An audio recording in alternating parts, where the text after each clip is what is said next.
I have a dream that one day this nation will rise up and live out the true meaning of its creed.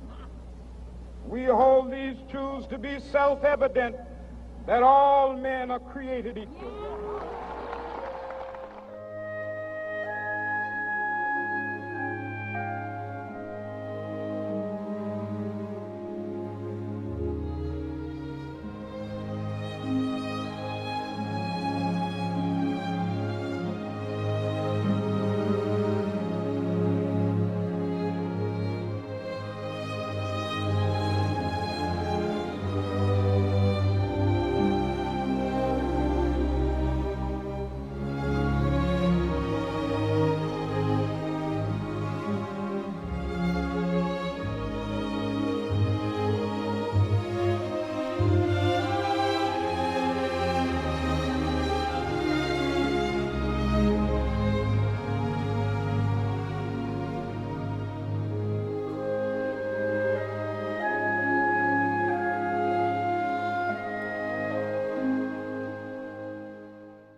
I have a dream.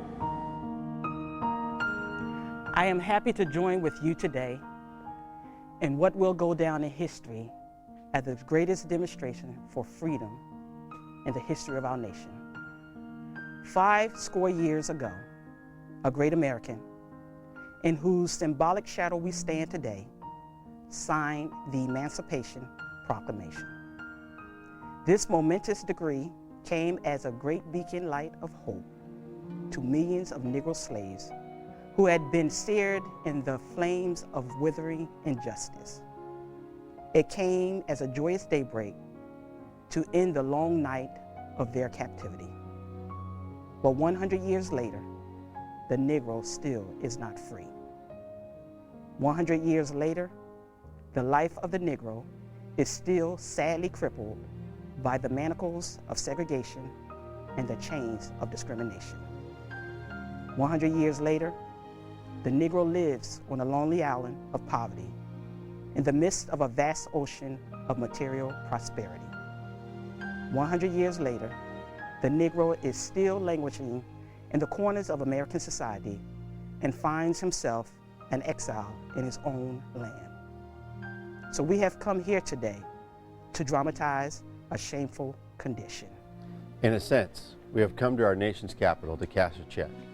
When the architects of our republic wrote the magnificent words of the Constitution and the Declaration of Independence, they were signing a promissory note to which every American was to fall heir. This note was a promise that all men, yes, black men as well as white men, would be guaranteed the inalienable rights of life, liberty, and the pursuit of happiness. It is obvious today that America has defaulted on this promissory note insofar as her citizens of color are concerned. Instead of honoring this sacred obligation, America has given the Negro people a bad check, a check which has come back marked insufficient funds. But we refuse to believe that the Bank of Justice is bankrupt. We refuse to believe that there are insufficient funds in the great vaults of opportunity of this nation. So we have come to cash this check, a check that will give us upon demand the riches of freedom and the security of justice. We have also come to this hallowed spot to remind America of the fierce urgency of now. This is no time to engage in the luxury of cooling off or to take a tranquilizing drug of gradualism. Now is the time to make real the promises of democracy. Now is the time to rise from the dark and desolate valley of segregation to the sunlit path of racial justice. Now is the time to lift our nation from the quicksands of racial injustice to the solid rock of brotherhood. Now is the time to make justice a reality for all of God's children. It would be fatal for the nation to overlook the urgency of the moment. This sweltering summer of the Negro's legitimate discontent will not pass until there is an invigorating autumn of freedom and equality. 1963 is not an end, but a beginning. Those who hoped that the Negro needed to blow off steam and will now be content will have a rude awakening if the nation returns to business as usual. There will be neither rest nor tranquility in America until the Negro is granted his citizenship rights. The whirlwinds of revolt will continue to shake the foundations of our nation until the bright day of justice emerges. But there is something that I must say to my people who stand on the warm threshold which leads into the palace of justice. In the process of gaining our rightful place, we must not be guilty of wrongful deeds. Let us not seek to satisfy our thirst for freedom by drinking from the cup of bitterness and hatred. We must forever conduct our struggle on the high plane of dignity and discipline. We must not allow our creative protests to degenerate into physical violence. Again and again, we must rise to the majestic heights of meeting physical force with soul force. The marvelous new militancy which has engulfed the Negro community must not lead us to a distrust of all white people. For many of our white brothers, as evidenced by their presence here today, have come to realize that their destiny is tied up with our destiny. They have come to realize that their freedom is inextricably bound to our freedom. We cannot walk alone. As we walk, we must make the pledge that we shall always march ahead. We cannot turn back. There are those who are asking the devotees of civil rights, when will you be satisfied? We can never be satisfied as long as the Negro is the victim of the unspeakable horrors of police brutality. We can never be satisfied as long as our bodies, heavy with the fatigue of travel, cannot gain lodging in the motels of highways and the hotels of the cities. We cannot be satisfied as long as the Negro's basic mobility is from a smaller ghetto to a larger one. We can never be satisfied as long as our children are stripped of their selfhood and robbed of their dignity by signs stating for whites only. We cannot be satisfied as long as a Negro in Mississippi cannot vote and a Negro in New York believes he has nothing for which to vote. No, we are not satisfied, and we will not be satisfied until justice rolls down like waters and righteousness like a mighty stream. I am not unmindful that some of you have come here out of great trials and tribulations. Some of you have come fresh from narrow jail cells.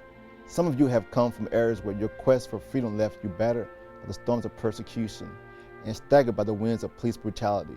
You have been the veterans of creative suffering. Continue to work with the faith that unearned suffering is redemptive. Go back to Mississippi. Go back to Alabama. Go back to South Carolina. Go back to Georgia. Go back to Louisiana. Go back to the slums and ghettos of our northern cities, knowing that somehow this situation can and will be changed. Let us not wallow in the valley of despair. I say to you today, my friends, so even though we face the difficulties of today and tomorrow, I still have a dream. It is a dream deeply rooted in the American dream. I have a dream that one day this nation will rise up and live out the true meaning of its creed. We hold these truths to be self-evident, that all men are created equal. I have a dream that one day on the red hills of Georgia, the sons of former slaves and the sons of former slave owners will be able to sit down together at the table of brotherhood. I have a dream that one day, even the state of Mississippi, a state sweltering with the heat of injustice, sweltering with the heat of oppression, will be transformed into an oasis of freedom and justice. I have a dream that my 4 little children will one day live in a nation where they will not be judged by the color of their skin, but by the content of their character. I have a dream today. I have a dream that one day down in Alabama, with its vicious racists, with its governor having his lips dripping with words of interposition and nullification, one day right there in Alabama, little black boys and black girls will be able to join hands with little white boys and white girls as sisters and brothers. I have a dream today.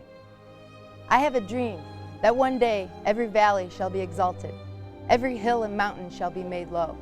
The rough places will be made plain, and the crooked places will be made straight, and the glory of the Lord shall be revealed, and all flesh shall see it together. This is our hope. This is the faith that I go back to the South with. With this faith, we will be able to hew out of the mountain of despair a stone of hope. With this faith, we will be able to transform the jangling discords of our nation into a beautiful symphony of brotherhood. With this faith, we will be able to work together, to pray together, to struggle together, to go to jail together, to stand up for freedom together, knowing that we will be free one day.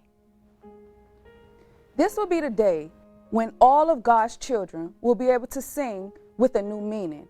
My country, 'tis of thee, sweet land of liberty, of thee I sing. Land where my fathers died, land of pilgrims' pride. From every mountainside, let freedom ring. And if America is to be a great nation, this must become true. So let freedom ring from the prodigious hilltops of New Hampshire. Let freedom ring from the mighty mountains of New York. Let freedom ring from the heightening Alleghenies of Pennsylvania. Let freedom ring from the snow-capped Rockies of Colorado. Let freedom ring from the curvaceous slopes of California. But not only that, let freedom ring from Stone Mountain of Georgia. Let freedom ring from Lookout Mountain of Tennessee. Let freedom ring from every hill and molehill of Mississippi. From every mountainside, let freedom ring.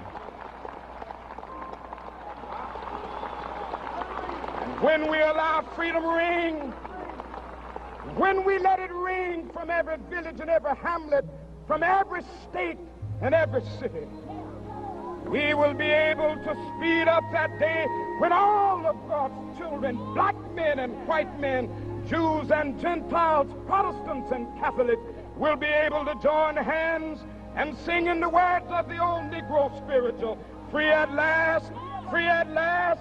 Thank God Almighty, we are free at last.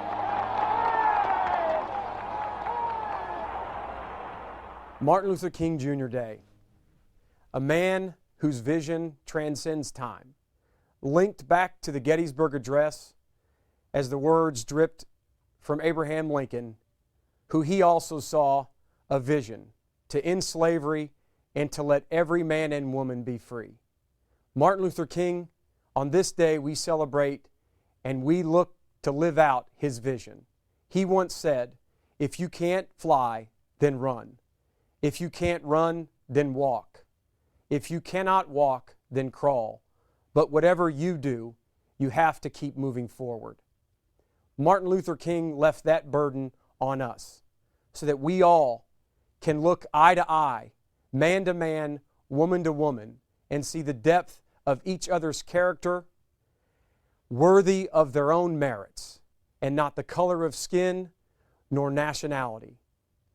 He sees this as the vision of the United States of America. That vision must come true. He said as he closed, free at last, free at last.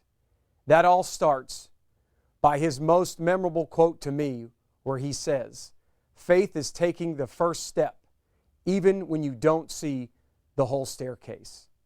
So on this day, we must make sure we have faith in one another, that we see each other as equals, we treat one another with dignity and respect, because without that, we shall perish. And he only wraps it to say, we must learn to live together as brothers, or we will perish together as fools. To all you soldiers out there, never lose sight. This organization fights for a greater cause that will outlive us. It's lived through Martin Luther King. It's within you to carry on his message and make his dream and his vision come true.